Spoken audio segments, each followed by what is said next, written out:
Economic growth is something we hear constantly about, whether it be in presidential debates, business analysis, or daily conversation. Everyone wants their country to have a growing economy and to have a prosperous business environment. Economic growth is officially defined as an increase in the inflation adjusted market value of the goods and services produced by an economy over time. Today, we're going to show how this economic growth happens through graphs, and we are going to compare it to real world examples such as economic growth in the United States. Economic growth is an increase in national output and national income either caused by an increase in aggregate demand or an increase in aggregate supply.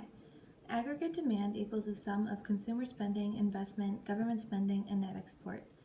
An increase in any of these components could shift the aggregate demand curve outward, as seen on this graph.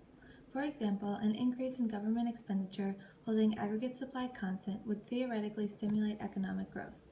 In order for there to be economic growth in the long run, there must be an increase in aggregate supply along with an increase in aggregate demand. This could be attributed to a larger working population due to an increased birth rate, a more efficient working population through education or technology, or new discoveries or technological advancements. The idea of economic growth and how economies grow was tackled by Malthus in his essay on the principle of population. He spoke about how populations grow exponentially while the food supply grew arithmetically.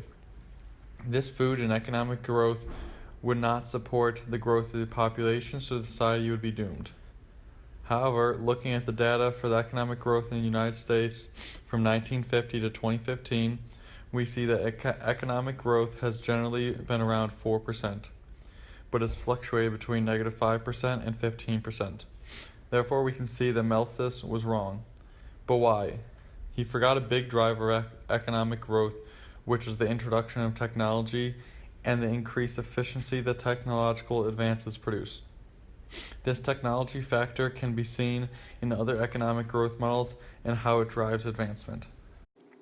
Overall, economic growth has many factors involved and is not a simple concept.